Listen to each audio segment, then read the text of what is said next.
Hey guys, welcome back. This one here is going to be about fund managers.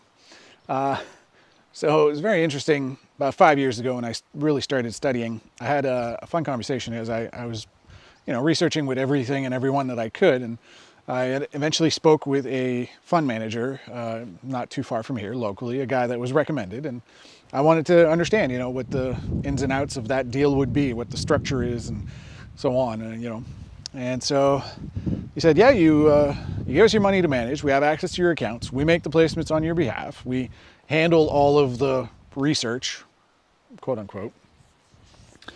You have nothing to worry about, basically. It was a hands-off program. And then I go, okay, cool. So, what's your fee structure? How much do you charge for this? He says, well, it's 1% of your account's value, or a minimum of $1,000 per year. So if you're not at 100,000 in holdings, we'll charge you $1,000. And once you cross that threshold, then we start charging you 1% of whatever you have. I go, okay, great. And then he quickly follows with, we have an average over the last 2 or 3 decades of 10% returns, which we're going to park that for a second. I go, all right, 10%, it's not bad.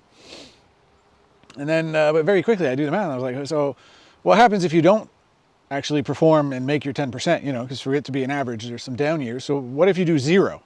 How much do you charge me then? He says, well, 1% or $1,000. So I go, so if I gave you 100 grand and you made zero and you charge me, I'm down to 99,000. He goes, yeah. And I go, what service did I actually pay for, or what was provided? And he goes, well, the service is that we manage your money. I go, well, yeah, in this case, not well. He goes, yeah, but can't predict bad years. They happen. But we average 10%. I'm like, oh, okay, all right. And then I go, well, so I plan to continue contributing to, my assets. In this case, let's just stick with 100,000. And so let's say I put another 3,000 in a year. How much would you pay then? Or how much would I pay you? He goes, well, 1,030, 1%. So I go, yeah, but if you didn't make any money and I just contributed more, you're charging me more. You're charging me because I contributed to my savings. That doesn't really seem to track. And he goes, well, that's the structure. Okay. And I go, so let's say you did make your target of 10%. So you grew my account to 110,000, and then I contributed 3,000. So I'm at 113. He goes, yeah. I go, what do you charge me then? 1,130. I go, but your performance is not on all that. It's $10,000, right? You're charging me on the 100,000. And then you're going to charge me on the same 100,000 the next year and the following year. And so I kind of stopped there, and I said, okay, I'll think about it. And as I started to think about it, I remembered that there's one thing that, unfortunately, myself and most people don't understand very well, and that's the force of compounding. And so I had to sit down at a spreadsheet, and I'm going to cut to it here in a minute to explain all the numbers. But I sat down at a spreadsheet and extrapolated this over a 30-year period. And I was like, what's 1% compounded over 30 years with a contributed account, an account that's meant to grow on the other side? What happens? So as the fees grow and you add 30 years worth of fees, how much will I have actually paid him in the end?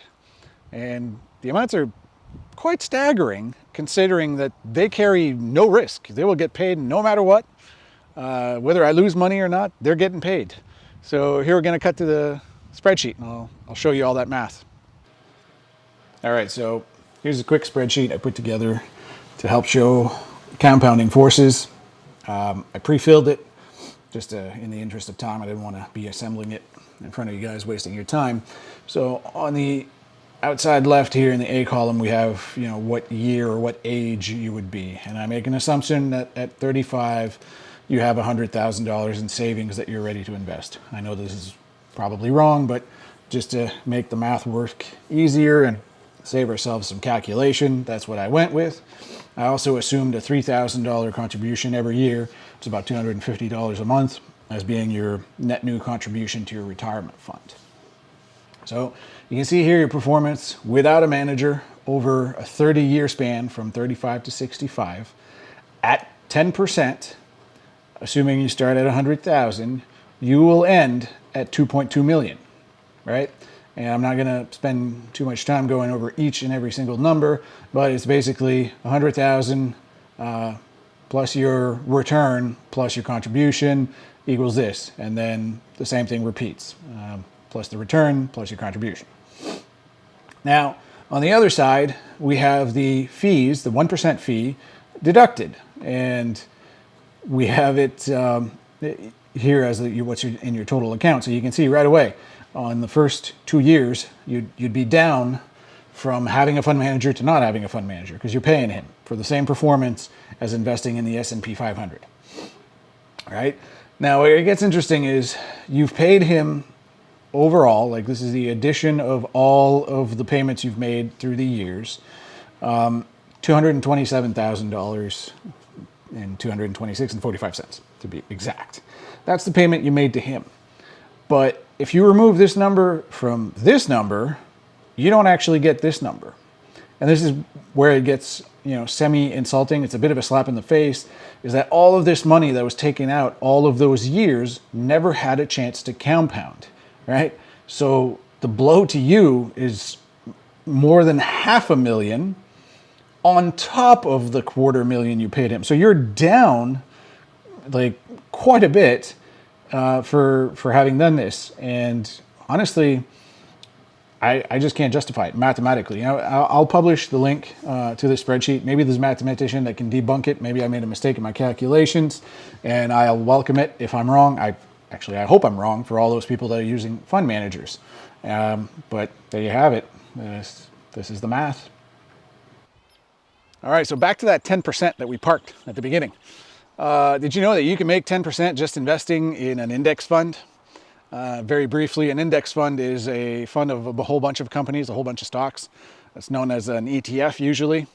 For example, the S&P 500 index fund averages, I think, right now 10.26% per year for its lifetime. So why would I pay someone and give them some of my hard-earned money to basically make the same amount that I would make without actually doing anything with my investment account at all, without spending a single minute thinking what company I should invest or divest or buy and sell and where the highs and lows are? I just keep buying the S&P 500, which is roughly the Fortune 500 companies. So if you want to consider the diversification, it's not a mirror of the Fortune 5s, but it's very, very close. So, and that too, for those of you who fear death by lack of diversification, if the S&P 500 falls to zero and all of the Fortune 500 companies cease existing, I think we all have a bigger problem than our portfolio accounts at that point. So don't worry too much about it. But how much better are they going to do than the Fortune 5s all pulled together, right?